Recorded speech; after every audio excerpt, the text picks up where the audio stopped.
असुर महाअभिमानी तब तब प्रभु धरि विविध शरीरा हर सदा दुख सज्जन पीरा।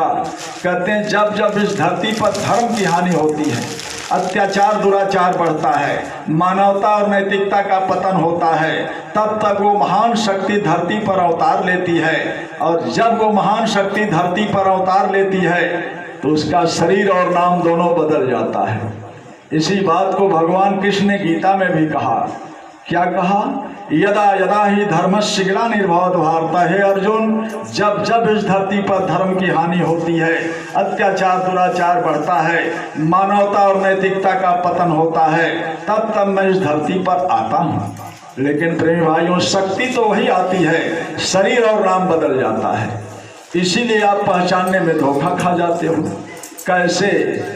जैसे भगवान का नाम आप राम जानते हो, कृष्ण जानते हो, हनुमान जानते हो, लेकिन प्रेमी भाइयों विचार करो, इस धरती पर भगवान का नाम राम कब रखा गया? इस धरती पर भगवान का नाम कृष्ण कब रखा गया? आप पढ़े लिखे विद्वान हैं, आप विचार करें। क्या विचार करना है?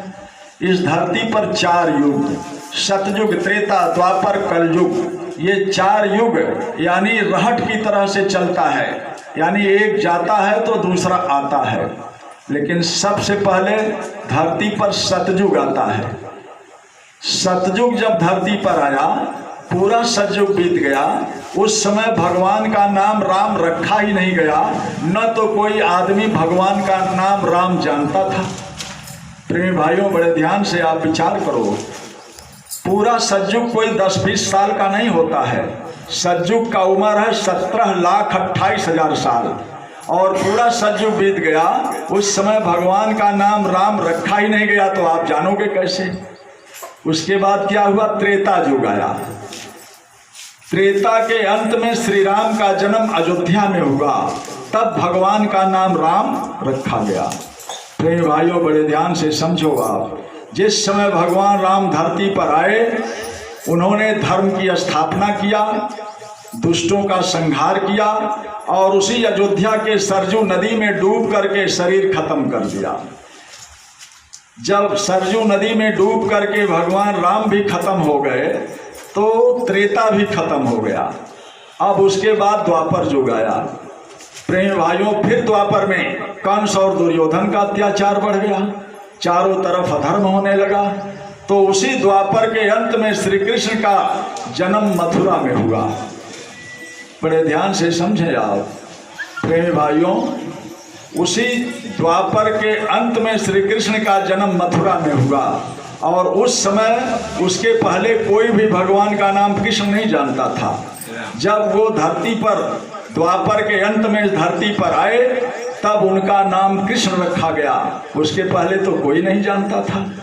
लेकिन बड़े ध्यान से समझो आप, अब वो द्वापर भी यानी खत्म हुआ, भगवान कृष्ण भी धर्म की स्थापना किए, दुष्टों का संहार किए, एक पहेलिया ने धनुष बाण से मार दिया, और वो भी खत्म हो गए। वो भी खत्म हो गए, द्वापर भी खत्म हो गया। अब कलयुग आ गया है। अब कलयुग आ गया। आपकी धर्म पुस्तक में लिखा है, जब जब हो ही धर्म की हानि, यानी जब जब धर्म की हानि होगी तो वो महाप्रभु धरती पर आता है। तो प्रेमी भाइयों, अब इस कलयुग में धर्म की हानि हो रही है कि नहीं? अब जब इस कलयुग में धर्म की हानि हो रही, अत्याचार दुराचार हो रहा, तो फिर वो प्रभु आएगा कि नहीं? अवश्य आएगा। और जब वो प्रभु धरती पर आएगा तो उसका भी तो कोई नाम होगा, उसका भी कोई शरीर होगा। इसीलिए वहाँ कहते हैं कि समय समय पर दुनिया में इंसान बदलते रहते हैं। जब जैसा युग आता है, भगवान के नाम बदलते रहते हैं। तो अब कलयुग में जब कोई इस तरह का आएगा, वो महापुरुष, तो आप उसको कैसे पहचानोगे? क्योंकि सबसे बड़ी बात तो आपको विचार करना है कि भगवान का नाम राम किसने रखा, कृष्ण नाम भी किसने रखा?